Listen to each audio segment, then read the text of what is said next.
Welcome to your Reconstruction lecture. Before I talk about Reconstruction, I want to discuss some concepts from the Civil War, or a few highlights from the Civil War. Because if it wasn't for the Civil War, there would not have been Reconstruction. So it's important to you understand a few concepts in order for you to understand Reconstruction. I'm not going to go in-depthly into the Civil War, but just talk about it a little bit. I will not hold you responsible for the information on the Civil War for purposes of testing or quizzes, but I do want you to at least understand the information. Okay, the Civil War was between 1861 and 1865. Its central cause was slavery, specifically the economics and politics of slavery. By the mid-1800s, the country was really divided on this issue of slavery and how the country was to progress. The northern areas, which was predominantly Republican, saw America as an industrialized nation, that it didn't need slavery, that slavery was this old, outdated, aristocratic institution that we didn't need anymore, that in fact was holding the country back from progressing. Most of the world at this time had outlawed slavery, so America was one of the few countries that still had slavery. The southern part of the country disagreed with the northern part of the country. They not only wanted to maintain slavery, but they wanted to expand slavery. Slavery was the economic system or the economic backbone of the South. So you're going to start to see debates regarding slavery start to really amp up as we approach the Civil War. There's a few events that really contribute to this debate of slavery. One of those is the Missouri Compromise. The Constitution does not talk about how America will handle slavery if it starts to expand. So if America gains territory through a war or purchases it or annexation, the Constitution doesn't provide a mechanism for deciding whether that territory is going to be slave or free. So, case in point, the Louisiana Purchase. America purchases the Louisiana Territory in the early 1800s, which doubles the size of America. Well, eventually, Missouri is going to apply for statehood. Then it has to be decided, well, is Missouri going to be a free state? Is it going to be a slave state? If it becomes a slave state, then that's going to expand the power of the southern states. Because long before this, there was something called the Three-Fifths Compromise. The Three-Fifths Compromise occurred during the Constitutional Convention. And what it said was that a slave would be counted as 3/5 a person for the purposes of taxation and population, which will give the South more power in Congress. And more power meant that the South would have more of a say of what happens in the country. And for them, that meant maintaining slavery. In the northern areas, if Missouri comes in as a free state, it gives them more power and gives them more of a say. What ultimately happens is that Missouri comes in as a slave state. However, in exchange for that, the area above the 3630 parallel would remain free territories. So that counterbalances Missouri coming in as a slave state.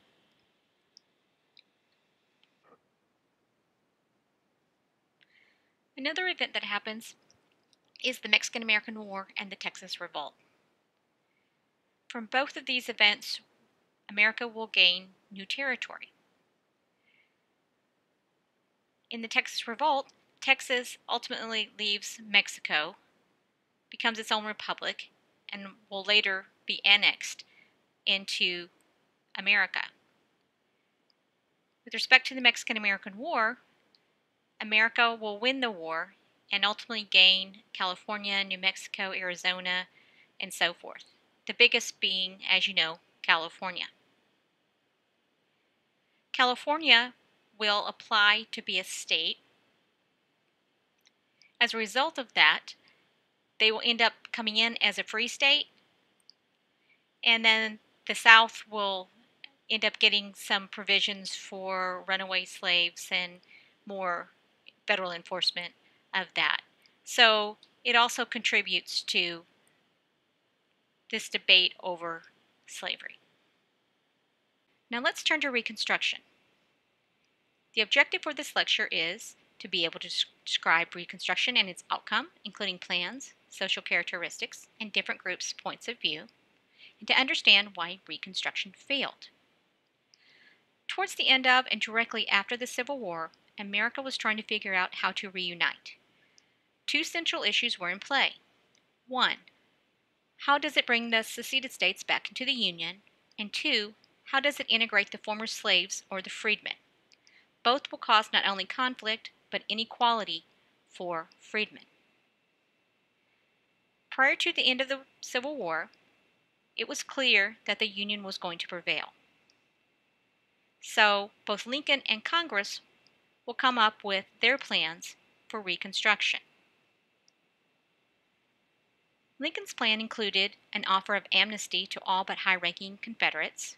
What I mean by Confederates were leaders such as Robert E. Lee, who was the military general, and the President of the Confederacy, which was Jefferson Davis. The second part of his plan, and this is where the plan gets its name, it's also referred to as the 10% plan. When 10% of Confederate States voters had taken an oath of loyalty, the state would be restored to the Union, which is a pretty low bar. And third, those states would also have to approve the 13th Amendment. And the 13th Amendment is the amendment that freed the slaves. Early Congress's plan was called the Wade-Davis Bill. When I say early Congress, I'm distinguishing from what I'm going to explain a little bit later in the lecture about Congress's plan and their views and the proposals. I refer to that as late Congress. So I'm going to call this one early Congress. So early Congress's plan was called the Wade-Davis Bill. The Wade-Davis Bill included an oath of allegiance to the Union by a majority of each state's adult white men. New governments formed only by those who had never fought the North, which this is basically almost nobody. So it was a pretty strict plan. And then third, permanent disenfranchisement of Confederate leaders. In other words, they couldn't vote. So what happens with the Wade-Davis Bill is that it becomes a pocket veto. When Congress passes a plan, it sends it to the president to sign or to veto it while it's in session.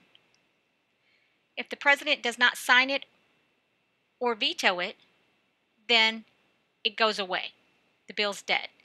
And it's called putting it in their pocket. That's why it's called a pocket veto. And this is what happened to this bill.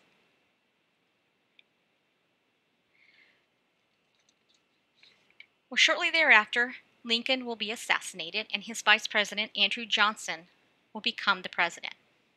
Johnson has a little bit of a different plan than Lincoln had and than even early Congress had. His plan included amnesty to all Southerners who swore allegiance to the Union except the highest-ranking Confederates, which was similar to Lincoln's plan in a way. Second, applied provisional governance for Southern states. In other words, he wanted the Southern states to be able to run their own affairs, unlike the early Congress. And then finally, those governments had to revoke secession and get rid of Confederate debts and ratify the 13th Amendment. What I mean by get rid of Confederate debts is the South had some financial issues, which was part of the problem, is that they borrowed money from other countries and they didn't want the entire Union to be responsible for those debts. Then, of course, they had to ratify the 13th Amendment, which was similar to the other two plans. Johnson's main idea about Reconstruction did not include the role of the freedmen. He was just interested in getting seceded states back into the Union. In fact, he thought that it was illegal for them to secede to begin with, so therefore it was null and void, and they could just come back in and start forming their new governments. I want to talk a little bit about different views of Reconstruction. They include the white Southern view, the Congress view, and the freedmen's view. And they're all going to conflict just a little bit.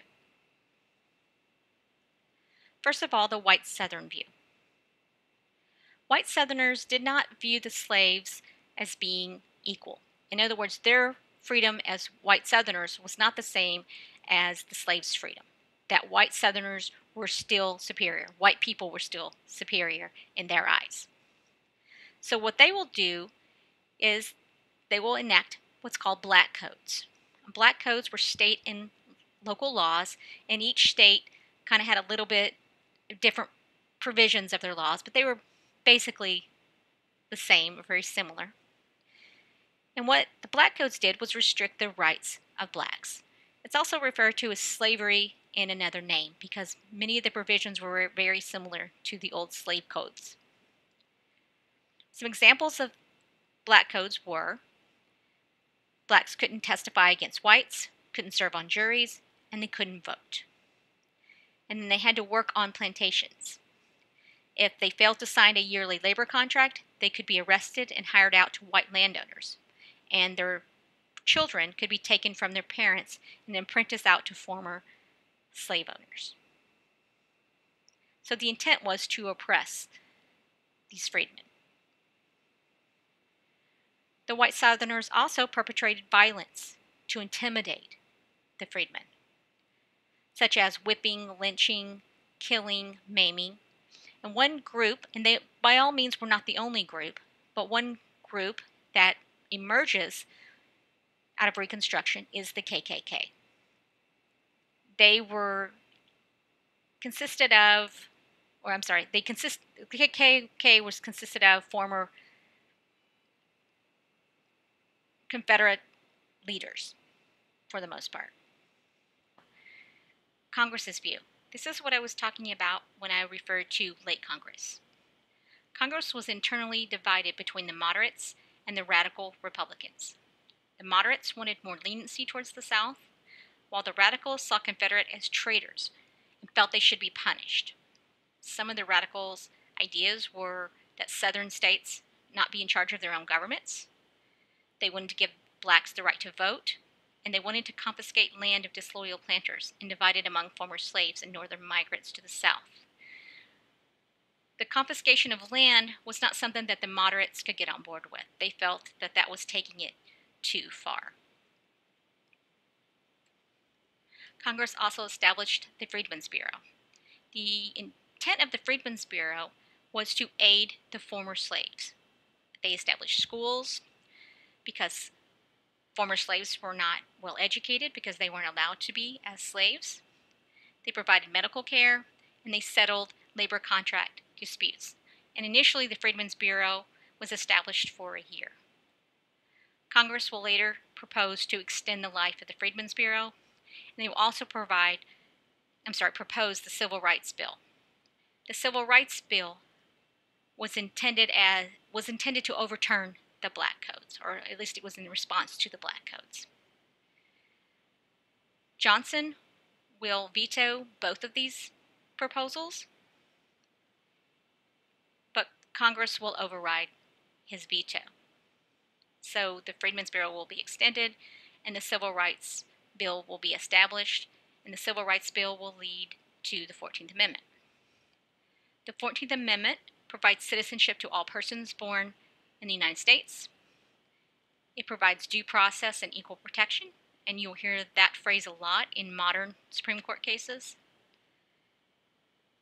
And what it ultimately does is changes the nature of citizenship. That is why the 14th Amendment is important, because it changes the nature of citizenship in America. Initially, the Constitution did not provide for a mechanism for citizenship. So in other words, it didn't establish a way to become a citizen. So the Founding Fathers established what's called the Naturalization Act. And the Naturalization Act said that only white persons could become citizens.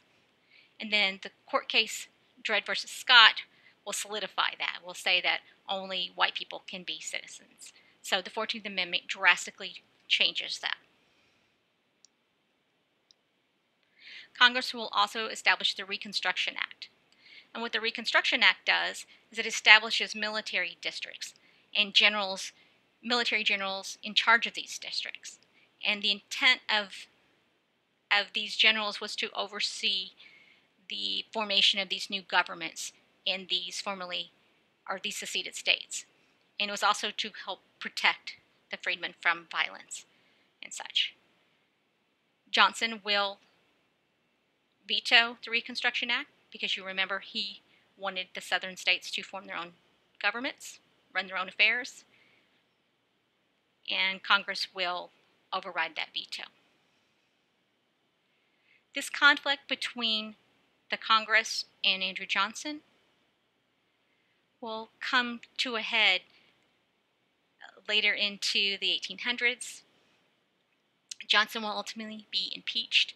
Impeachment does not mean he was kicked out of office. It just means there was a hearing, and then they voted whether he should be kicked out of office. The reason for his impeachment, Congress felt that he had abused his power.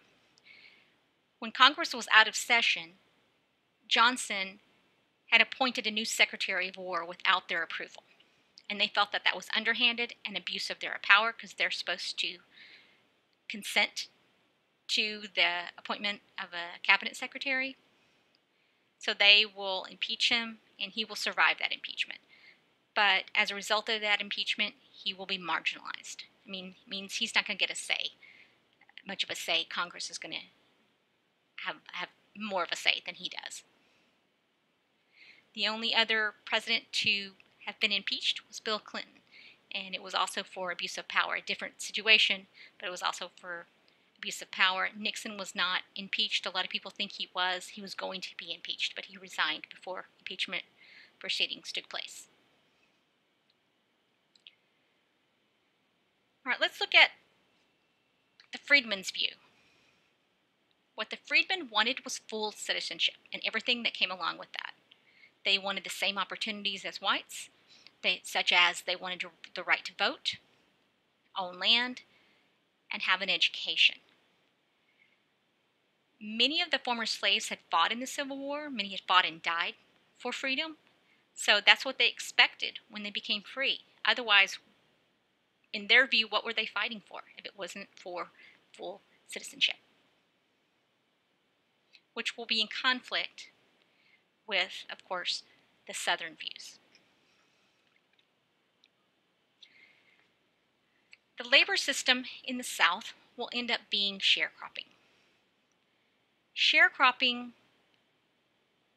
is similar to what people refer to as tenant farming.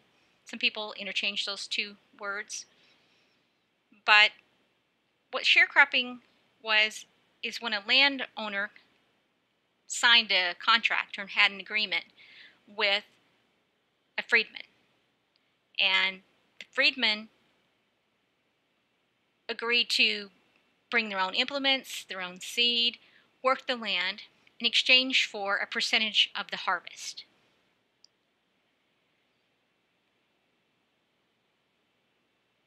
But that didn't always work out very well for the freedmen. Oftentimes, the landholder would renege on their agreements, simply not give them the percentage they agreed on. Or the people who sold them the implements would charge them enormous prices. So it was like they could never get ahead. It was akin to being like if you ever can picture being on a hamster wheel and never quite being able to get ahead. That's what it was like for them. So they were quite never able to earn enough to really own their own land. Some did, but that was not by far the majority. The vast majority of the rural freed people remained poor. They lacked property ownership and ultimately were confined to wage work. And the Southern blacks will be in poverty for quite some time. Now, it's not to say that there weren't poor white sharecroppers. There were, but they were treated differently than the freedmen were. There were some successes of Reconstruction. First of all, the 14th Amendment, which gave them citizenship and due process, and then the 15th Amendment, which gave the blacks the right to vote. Although we had these amendments in place, it doesn't necessarily mean they were enforced. Just because we have rights doesn't necessarily mean we get those rights. And living in the South amongst the white Southerners who felt they were superior, we're not necessarily going to allow that process to happen. They may intimidate them when they try to vote, or threaten them that they had to vote for a Democrat, and so forth. While there were some successes of Reconstruction, it ultimately failed. The reason it failed, well, first of all, because policymakers didn't provide blacks a means to earn an independent living, such as sharecropping, which I just explained. Also, because of the Hayes-Tilden election. The Hayes-Tilden election was a presidential election.